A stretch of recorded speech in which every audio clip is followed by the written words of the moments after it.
Hello and welcome. Today we're going to be talking a little bit about team compositions in Evil Dead the game and how much of a huge difference they can make in terms of increasing your win rate. We're going to talk a little bit about synergies as well and which survivors work best with others to make sure that you are always making the right choice. So stick around as we dive into it all, and I'll see you on the flip flop, buddy.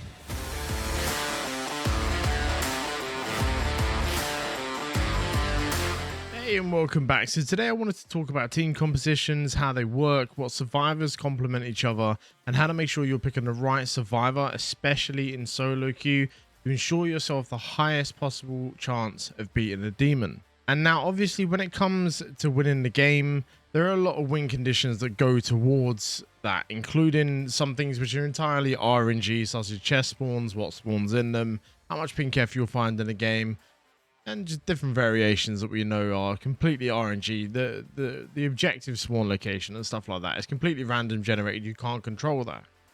So what we can do is to learn how to increase our odds of winning by understanding the mechanics and conditions that we can control.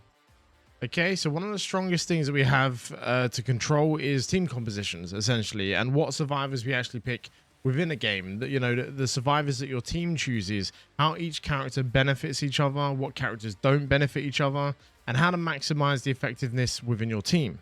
And this means if you build your composition effectively, even if you have a team of average skilled players but that are willing to work together, you can still achieve success to a very good level. So what I want to go through first is to give a general overview of all the survivors in the game currently and what each one is good at and in which categories they each fall. Afterwards, I'll showcase some prime examples of good team compositions that I feel are pretty strong, each with their own individual methods of winning. Within these examples, you'll notice that from our initial overview, you're able to sort of swap out some of these characters for ones that you may prefer for similar survivors, but I believe these ones that I've picked to be the strongest when used with good level survivors or ones that are communicating in general anyway. So let's get on with the overview and dive straight into some of the characters and have a look through who we've got, and we'll have a look at where we can sort of categorize them, who benefits who, etc, etc. So you'll notice there are three characters that I haven't played yet. I'm still whittling my way through the levels. It's a big old grind, we know, and I don't get all the amount of time in the world to get through these, so I'm going as fast as I can.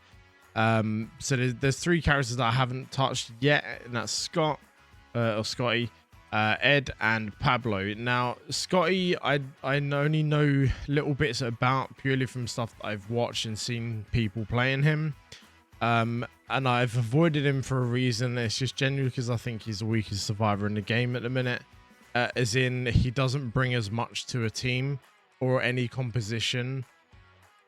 Like, he doesn't bring as much to a composition as any other survivor in the game. Every other survivor, I feel, brings something a bit more to a composition. Any of them in general. You can still pick him. He's still okay. I just don't think he brings as much, which is why I left him sort of out of my composition list. Plus, I haven't played him. Now, Ed and Pablo are a little bit different. I haven't played them, but I'm very, very well aware and conscious of Ed's abilities and Pablo's abilities and the way that you should be playing them anyway. I've watched tons of videos on him. I've seen loads of people playing them. And obviously, in the games that I've been playing as the survivors that I have been playing as, you know, I've had Eds in my game. I've had Pablos in my game, and pretty good ones that have understood how that is. And you can sort of see how they're playing. You get a feel for how they're benefiting your character. And when you understand their abilities initially, you know that, okay, well, there's a Pablo in the game, so I want to pick a tanky old warrior like Warrior Ash or Henry the Red, so that I've got plenty of shields for him to boost out him up. And that, that's an example of synergy in two characters that work well together. So although I haven't played them, I still have good knowledge of their abilities and the benefits that they can bring to a team. They do both feature in some of my compositions that I'll provide at the end. But that's just to explain, although I haven't played them, I'm very, very well aware of their abilities and what they can bring to it. Plus, I've played in some of the compositions that I've picked out, and these are featured in those compositions, and it was so strong. So that's half the reason why they're in there. But other than that, I've sort of started to get through around to everyone in a minute. I've been loving Annie and Obi, both of the hunters. I haven't played Kelly yet, despite the one she's bugged. I've purposely avoided her. And I will As you can see, I'm starting to play it now. But I have a general pretty damn good idea of everyone else's abilities and what they work with together. So let's go through like role by role. Starting with the leaders. Now, Annie in here theoretically is supposed to be the only ranged benefit leader, right? At the minute, Arthur's ability is bugged where it's affecting range. It's boosting range as well as melee. So he is benefiting range players at the minute, but he's not intended to, so that will get removed at some point. So he's definitely completely melee orientated. So if you're going to have, you know, if you drop into solo queue game and you notice that someone picks a warrior Ash and someone picks a Henry, you are pretty good in suggesting to go with Arthur. Despite the fact that he's just had a nerf to his ability, he's still a very strong addition to buff up the warrior's damage and do tons of damage to boss units, elite units, and all the like. So he's definitely a good pick. If you're going to have melee characters going in there, Arthur's definitely a good pick. He synergizes very well with even Scotty. Scotty can get picked. You can still play an Arthur. Any of the warriors work well with Arthur. The leader Ash is kind of the same principle, especially after the fact he's just had a buff as well, which is made him really top tier, essentially, I would feel. Having him or Lord Arthur in a team with warriors, again, mostly melee orientated, is a huge benefit. Plus the fact that leader Ash's ability can knock down the balance bar, which means that alongside warriors, that if he's like Henry's using a sledgehammer and he's using a shovel for whatever reason, then you'd whittle down the boss units balance bar consistently. And I know they've had buffs and stuff, but they'll still do pretty well at knocking them down. So again, he's someone that works very well with warrior characters. Annie Nobi, like I said, she's a ranged primarily. So if you've got if you walk into a game and there's at least one hunter, Annie Nobi is definitely a viable pick, even if there's just one hunter. If you have two hunters, if you don't pick Annie Nobi, you're kind of throwing. And that might get backlash, but I genuinely would feel like if you drop into a solo queue and two people whip up Kelly and, I don't know, Ed, for example, straight away insta pick them. If someone doesn't pick Annie Nobi, you're hampering your team. If you go and pick Lord Arthur, it's not that bad at the minute because of the fact that he's bugged, and it's okay. But you would want like an Arthur, a melee, and then two hunters. Then that would make more sense. But if you've got two hunters and then a support, if you're not picking Annie Nobi, you're severely reducing the effectiveness of the team. Okay, so obviously she's had a buff recently as well, so her range damage is like the buff to range damage is doing a hell of a lot more. So again, hunters are getting a huge buff from that. So as long as there's one hunter in the team, Annie Nobi is a solid pick. But she synergizes very well with hunters. But the bonus thing about Annie Nobi is because of the fact at level 25 she gets the additional balance bar damage, she can also benefit melee characters, which means that in like a balanced composition, which we'll talk about later, she's still a very strong pick. And if you're gonna have one hunter and one warrior, Annie Nobi is probably a better pick than what leader Ash or Lord Arthur is, because even though these will give a great benefit to a warrior Ash or a Henry the Red or a Scotty,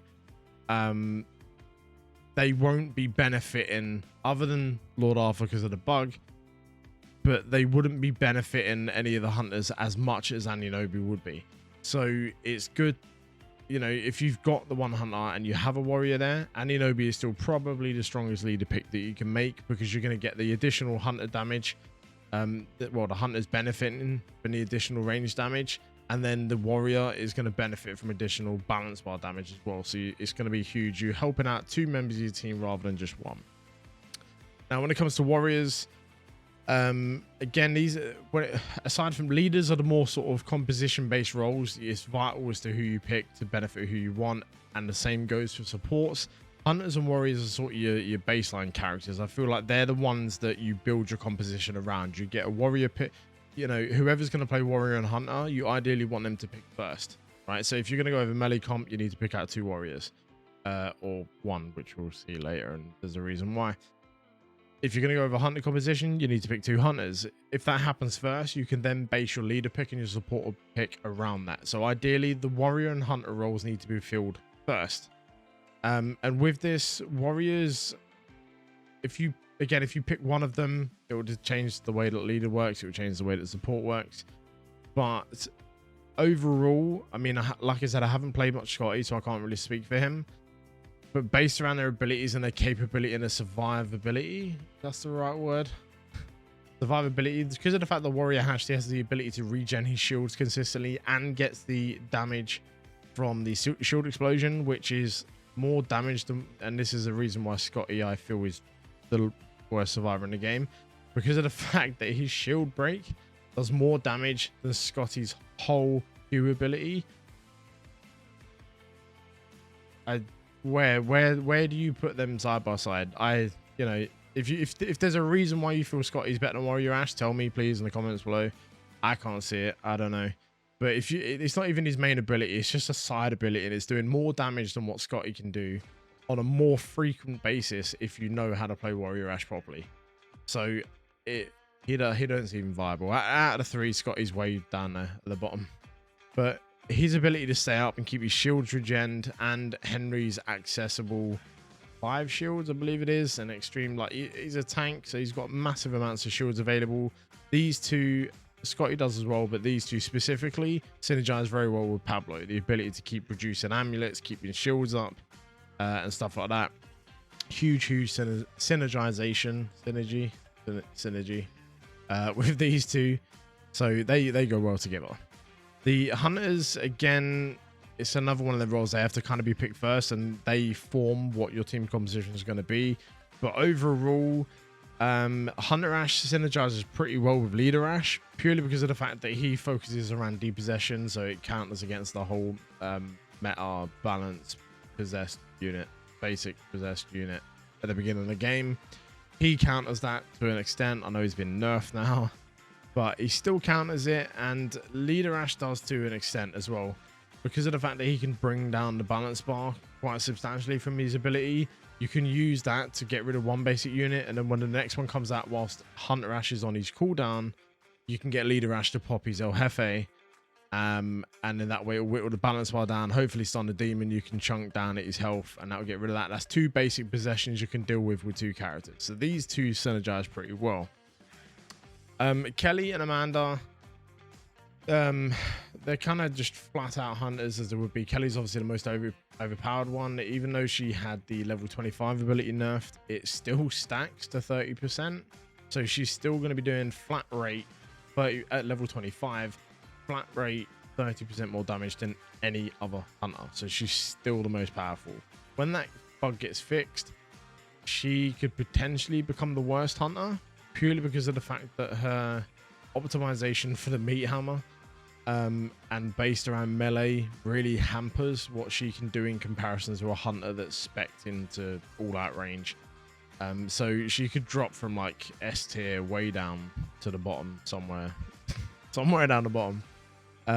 But for now, she's definitely the strongest pick. Amanda, a solid pick, out and out sort of thing. It's a great that you can not waste ammo as well, I suppose.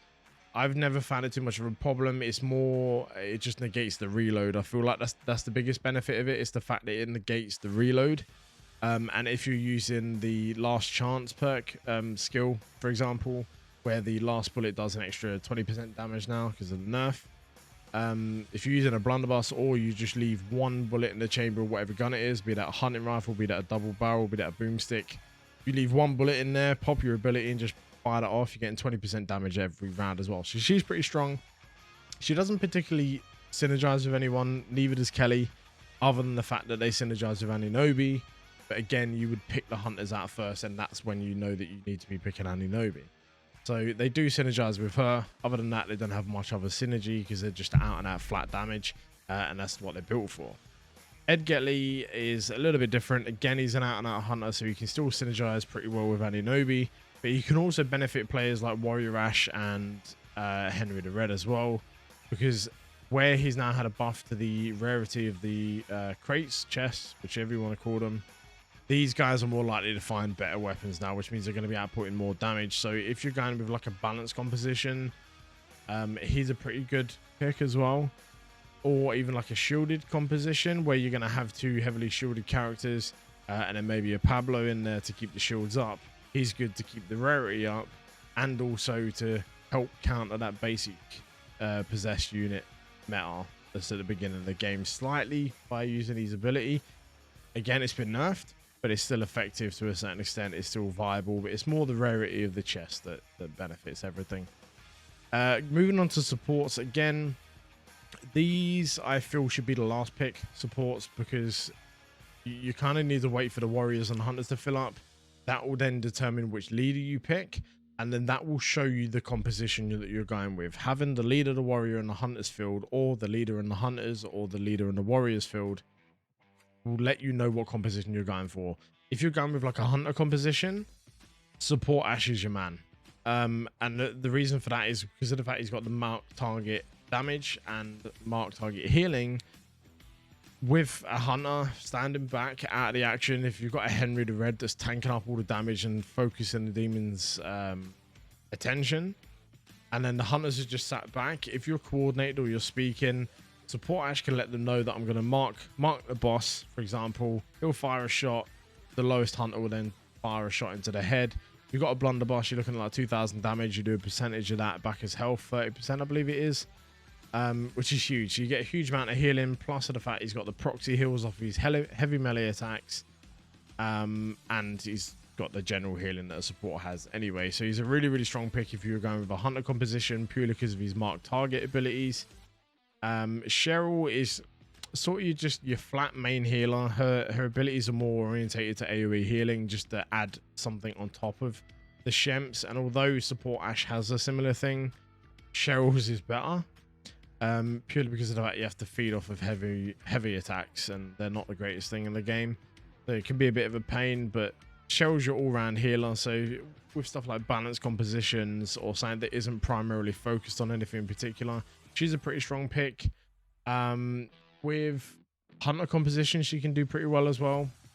Even though I just said that hunter compositions support Ash as your man because of the mark target damage. If you've got like a level 1 Ash, you've not played him, but you've got a level 25 Cheryl will be a better pick because you're not going to get the benefit of the mark target off him anyway. So you may as well use the better all-round healer. Plus, you can spec Cheryl slightly into range damage so that she's also adding a damage benefit to the team. She can just sit out of the fight, stay away from it, pop off shots, watch people's health when they go low, jump in, dodge in, whatever, pop a Shemps, pop an amulet, get back out there, start laying down rounds again. So she can work well on the range team as well if you don't have support Ash leveled up. Pablo, again, he's based entirely around shields. So like we said with the warriors earlier, he heavily benefits people like Warrior Ash and Henry the Red. Keep their shields up to the maximum to make sure that they're fully stocked all times. And within that, you could run like an Ed Getley as well to keep the rarity up. It doesn't necessarily benefit Pablo, but it's more to do with the composition itself, which we will talk about again in a second. But as an overview, that's what you're looking at. You can see, have a sort of idea of who benefits people now. So what we'll do next is we'll look at the team compositions. I'm going to turn the camera off anyway so we can have a look at it. We'll have some footage in the background, but I'll be bringing up the compositions as they go. Feel free to take screenshots, whatever you want, to make sure that you can memorize them. But from this, you'll be able to start seeing that although I have my own personal picks for what I think work best in these compositions, you'll notice yourself as you learn them that there are characters that can be swapped out.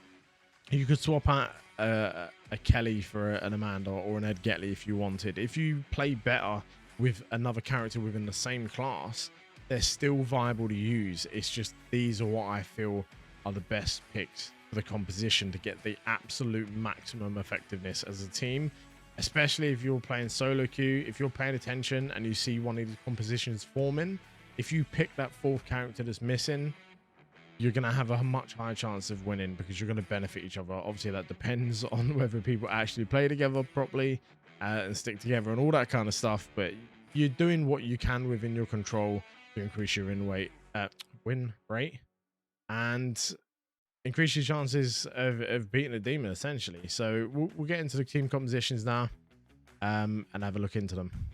So now I'm going to show and talk about some good examples of different types of compositions you can use, and to kick things off, we're going to start with a balanced composition. As you can imagine, a balanced composition is one that features one survivor from each class, one leader, one warrior, one hunter, and a support. The best choice for leader role, I believe, in this composition is Annie Nobi. Due to the fact a hunter will be present in the composition and her main ability is too powerful when it comes to burying a boss unit alongside a good hunter, plus the additional balance bar damage she gives at level 25 is too good to miss, and so she will also be benefiting the warrior as well. For the second spot, we have to chuck in potentially the most overpowered hunter at this stage of the game, which is Kelly Maxwell. Kelly's level 25 ability is currently bugged, where it actually stacks the damage of her ranged attacks as well, rather than just her melee attacks the longer she is in combat. So this means that during objectives, specifically the pages and the dagger or the dark one stage, you're going to be hitting all 30 stacks, so that's an extra 30% damage after the nerf. Now they did nerf that ability, but the bug is still there, so it still applies, still making her the most overpowered hunter in the game. This means that towards the end of the game, Kelly is putting out some seriously high damage numbers all by herself. But alongside Annie Nobi, this duo really can be overwhelming for a demon when used by good players. You can definitely use other hunters such as Amanda or Hunter Ash, but Kelly I feel is just the strongest pick of them all. For the third spot, you're going to need a warrior to soak up some close range damage, act as a body blocker, and to help destroy the balance bar of possessed units. The best pick I feel for this is AOD Ash due to his ability to regen his shield with finishers, he's relatively tanky, and also outputs a lot of damage. His primary role within this composition is to act as a body blocker for possessed units to enable both Kelly and Annie to do their roles. And finally, for the fourth spot, we need a support to keep everyone's health and shields up, specifically AOD Ash and Annie, as Kelly should be able to dodge anything anyway. The best pick for this balanced composition I feel was Cheryl, due to her more broad healing abilities and the fact that she works very well to play with ranged attacks alongside Annie's buff. This ensures you have the maximum potential to keep your team alive and fighting at all times. The second composition we're going to look at is melee focused composition. This is for groups of players who like to be up in the demon's face, getting into some chaotic action on objectives, and who prefer taking the fight to the demon themselves. This composition consists of two leaders, believe it or not, one warrior and a melee orientated support, which I'm sure you already guessed who that is. To kick it off, I'd suggest picking Lord Arthur. Although he can be a little bit squishy, Arthur is the one leader that should only really be played in a melee orientated composition. Now at the moment his ability is bugged so that it's affecting range, but it will get fixed at some point, and so ideally in future he will only benefit melee characters alone. If you have two players pick hunters in the lobby and you go ahead and pick Arthur, I would honestly go as far to say that that person is throwing, as Arthur's aura will not benefit half your team once that bug is fixed. And Annie would have been the better pick in that situation, because then you'll get used to playing her and keep her same benefits after all bug fixes are sorted. But for a melee composition, Arthur is a must-have. His aura and ability to buff everyone's damage within a melee composition means you can enable your team to burn for a boss unit in seconds. On objectives, Arthur's priority should be to throw up his ability and then chain finishers nearby his team that are fighting the boss to ensure his ability stays up for as long as possible. His job essentially is mob clearance and keeping his ability up whilst the main damage dealers are getting rid of the boss. The second pick within this composition is a second leader role. As this one, I'd recommend going with Leader Ash. It may seem a strange choice to have two leaders, but together they both boost the damage of the team, especially after Leader Ash's most recent buff.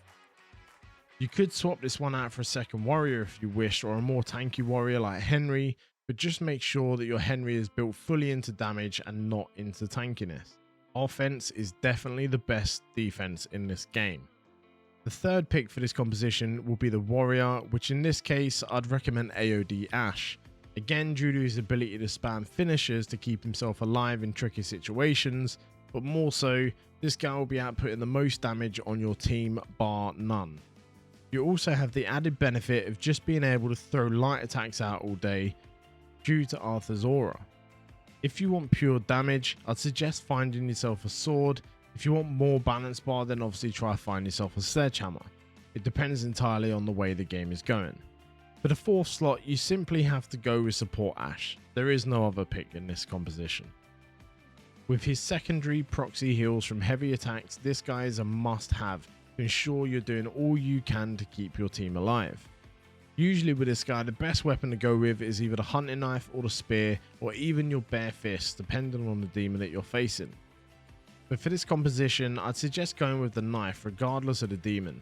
This is because with AoD Ash outputting such high damage, if he gets possessed, you want to become a nuisance with light attacks of the knife to help prevent possessed AoD Ash from doing any damage, and it may even make the demon reluctant to possess him in the future.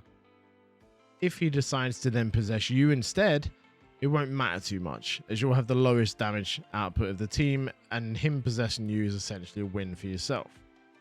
The third composition we're going to have a look at is a hunter based composition. This is more for groups of players that like to output crazy damage numbers, be a nuisance with consistent dodges, and those who can coordinate when the boss unit comes out. Naturally, for this composition, we're going to kick it off with Annie Nobi. As we mentioned in the balanced composition, when your team is hunter focused, Annie is simply the best leader you can take due to her ability. Alongside two hunters that can hit headshots, you will be almost instantly destroying a boss unit when it comes out. For the second spot, I'm sure you already know I'm going to suggest going with Kelly. As mentioned, Kelly's level 25 ability is currently bugged and is too strong to miss out on. I suggest going with a blunderbuss on Kelly to really output some serious damage to possessed and boss units. But once this bug gets fixed, however, this pick may change to Amanda or potentially Ed, but for now Kelly is your best bet. For the third spot, I'd suggest going with Hunter Ash. The fact that he can still output great numbers alongside his extremely useful ability to depossess units, albeit now nerfed, it's still useful. This one is a must-have in this composition. It will help prevent the demon leveling early game by depossessing basic units, and then as it gets to late game, you want to prioritize his ability for when the demon decides to possess the other hunter to ensure he can't output damage on you. Do not use his ability on elites or boss units. If it comes to late game and the demon is no longer possessing basic units, make sure to prioritize it to depossess the other hunter, or even as a worst case scenario, Annie Nobi herself. Now for the fourth pick in this composition, you could go with Cheryl due to her higher AoE healing output, but I'd recommend going with support Ash. His marked target additional damage and returned healing abilities really make him a strong pick. Not only will he increase the damage for the hunters, but if a hunter is using a blunderbuss and hits headshots after a mark, that hunter will get a huge heal off of it. Alongside that, if you do run out of ammo to mark, you still have your supplementary heals from heavy attacks and the support role's natural healing and shielding range from Shemps and amulets. Now, as we spoke about before, if you don't have support Ash at level 25, you're not going to get a stronger benefit from him, and so you could then potentially go with Cheryl instead. The next composition we will look at is one focused on maintaining high shield counts to protect those health bars whilst also dealing heavy balance bar damage and damage overall. The first pick for this composition simply has to be Henry the Red. As the tankiest survivor in the game, Henry is a great pick to soak up that damage, body block and maintain a very high amount of shields throughout. Plus, if your support does go down, you have the ability to get a free pickup from using your ability to protect yourself in the animation, so it allows you to recover from a mistake. The second pick in this lineup has to be AoD Ash, another warrior that goes very well with the use of shields. Not only does he have the high shield count, but with his added ability to self-regen shields through finishers makes him an awesome pick in this composition. The third pick for this composition may seem strange, but it really does make sense to go with Ed Getley. He's able to prevent the demon from leveling early game by being able to block traps when you know the demon is near, and he can lead the search for loot. Now, even though his ability has been nerfed in terms of a longer cooldown, it's still effective to counter or count towards countering that early game possession of basic units that we're seeing in a minute. But also, once he's leveled, he will help Henry and AoD Ash find higher rarity weapons to output even more damage. If you don't like Ed overall, you could go with Arthur and turn this into a hybrid melee / shield composition that focuses on shields and damage, but Ed is the pick that I would go with primarily. Naturally, for the 4th spot, you probably guessed we would go with Pablo for the support. His ability to produce amulets helps keeps everyone's shields up throughout the match. Plus, a good tactic is to allow Pablo to run off and get the map pieces, whilst Henry, Ash and Ed go on a heavy loot run for all those chests and high rarity weapons ready for the objectives. Pablo could then rejoin them to pick up all the pink F they found, and you can go from there. This is just one potential tactic, but it does require a lot of coordination to make sure that the other 3 that are on their own are staying alive and that Pablo doesn't get caught out on his own. The last composition we're going to look at is one focused heavily around all-out healing, making it extremely difficult for the demon to get people dead, to level and buying your team time. For the first pick in this composition, I would heavily suggest going with Henry. For a composition based around healing, it just makes sense to go with a tankier survivor that carries the most amount of health and shields available to make this composition as effective as possible. He also does great at body blocking to help protect the support. For the second pick, I would go with Kelly. She goes well in this team due to her survivability as a hunter role. Plus, due to her higher damage output, this means when the boss comes out, she can chunk through its health before the boss has a chance to focus down your support. And if things do go badly on an objective, she has the potential to solo carry the rest of the objective for essentially infinite dodges and resurrect your whole team back to life upon completion, providing that the Kelly knows how to use her dodges effectively. For the last 2 picks in this composition, you're going to want 2 supports to keep the healing potential up, to ensure your tank stays up, and your high damage output Kelly stays alive too. For the first support, I'd suggest going with support Ash. Within this composition, he'll be focusing his heavy attacks to keep maintaining Henry's health. And if by chance the hunter needs some extra heals, he has that awesome mark target heal that will allow the hunter to restore some significant health when coordinated well. Not only that, but currently Henry would be able to heal off his melees on a marked target also. For the second support and 4th pick of the composition, I would go with Cheryl. Despite her nerfs, she still ranks as the best main healer in the game, so when support Ash's healing isn't quite enough during tough fights, Cheryl can output those big heals to keep everyone up and running. And that is all the composition examples we're going to look at today. As I mentioned before, you're able to swap out characters in these suggestions and form hybrid compositions or similar compositions with alternative abilities catered towards your playstyle or the characters you're better with. But I hope this guide gives you a better understanding of how team compositions work within Evil Dead and how much of an effect it can have on the outcome of your game. Taking the time to learn synergies and compositions will really help increase your win rate as a survivor, and making sure you learn every survivor's abilities will help you make the right choices when picking survivors, even when in solo queue, to help reduce the effect of that one solo queue random that spawns next to a Jeep, jumps straight in the driver's seat like he's been given the green light on Formula 1. But I hope this guide has been helpful. If it has and you've enjoyed it, I ask you to consider dropping a like on the video and subscribe if you want to tune in for more future content like this. I'm trying to increase my upload amounts alongside streaming over on Twitch. But if you have any questions or suggestions for compositions that you think are strong or that you enjoy that I haven't mentioned here, then pop down to the comments below. We can chat about it there. But for now, I hope you all have a great day. Thanks for watching. And if you've made it this far, thank you very much for sticking through it, as it really helps and I appreciate it hugely. Stay well, stay awesome. I'll catch you in the next one.